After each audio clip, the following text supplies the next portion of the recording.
Hello, and welcome to the American Recut. My name is Nick. And my name is Brendan.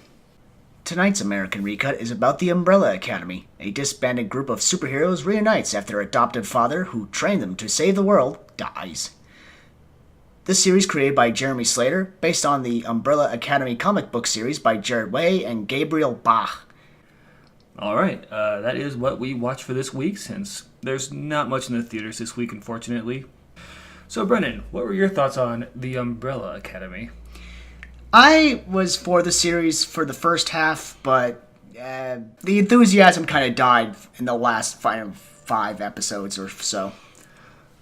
Yeah, as far as my take goes, I think that it's a fun series, which is a little bit discordant in its tone and places, and around episode 5 it becomes the most obvious. It loses some of its steam halfway through. Good series, good concept, but the delivery kind of fell short, in my opinion. All right, well, let's go into our usual categories. Alright, first, I would like to talk about the characters, if you don't mind. Yeah, the characters.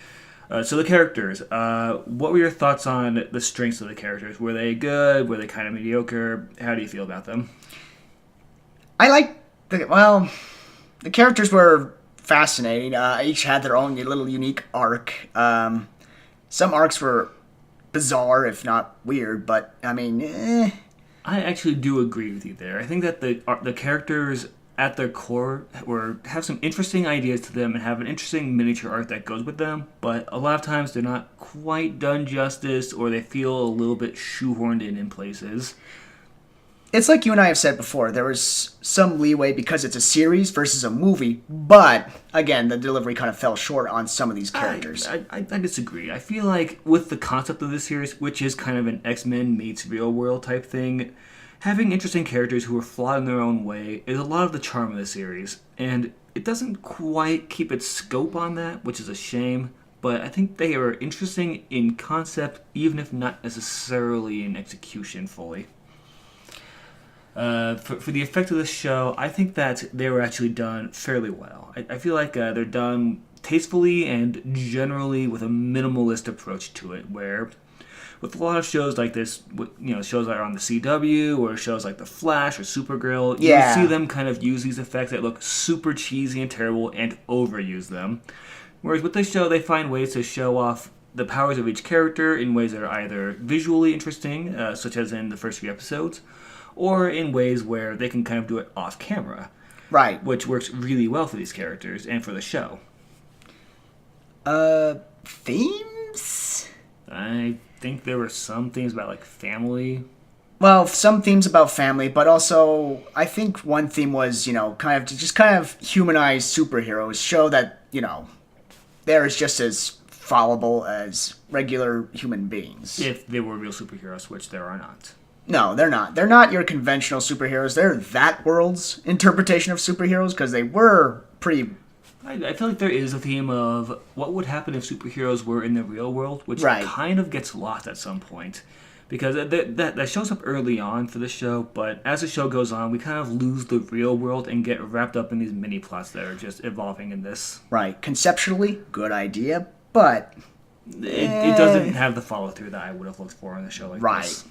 Which kind of brings us to the story.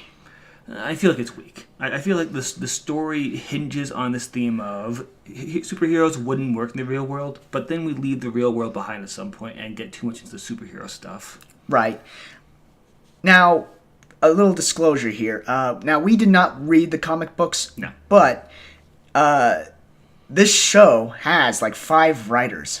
Probably even more than that. It's got a lot of directors, too. And it shows in places where some episodes will be tonally completely off-the-wall different from other episodes because of the different directors that are taking the helm on certain episodes. Right. Yeah, it's a weird thing that happens with this show. That might have done more harm than good to the plot. Agreed.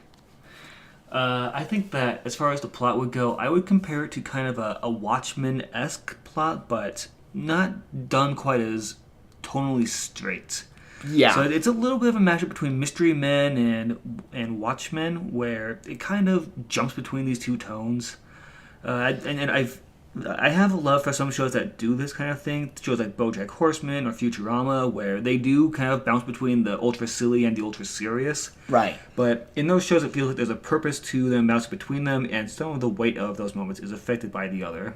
In this show, they feel like they're too tonally different and don't mesh quite right, Right. which is a shame. It is. It is. And now, comic book adaptations. Yeah, I feel like we should add that as a fifth category. Yeah, this is one we're going to introduce for this and maybe some other comic book movies, but this is part of that nostalgia binge we've talked about before. I don't think this is a nostalgia binge because, let's face it, Umbrella Academy never had fans.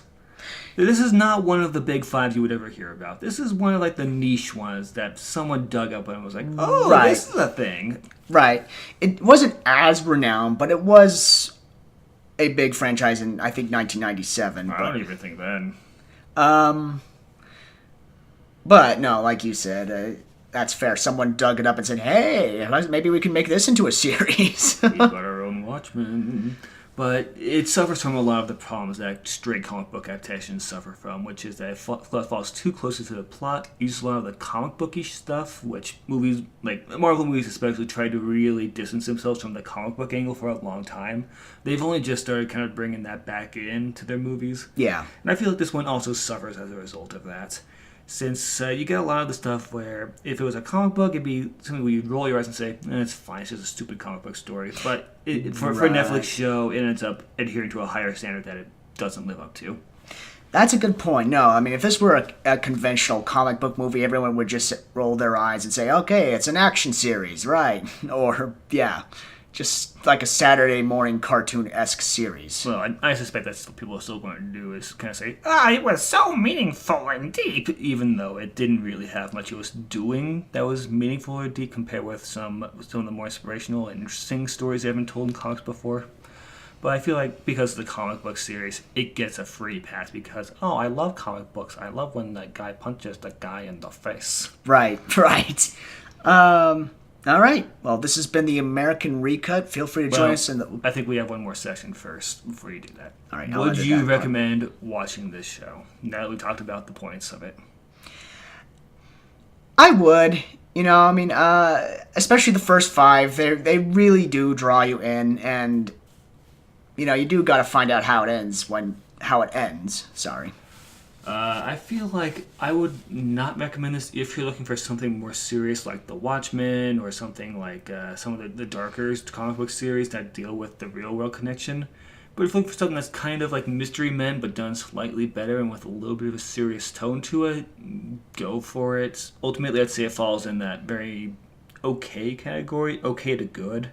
It doesn't do as well as it should, and it has a lot of elements that hold it back, but I think it's fine if you're looking for that kind of thing. Yeah. But if you're expecting something like a serious deconstruction of superheroes or something that's not kind of a surface level piss take of it, I wouldn't.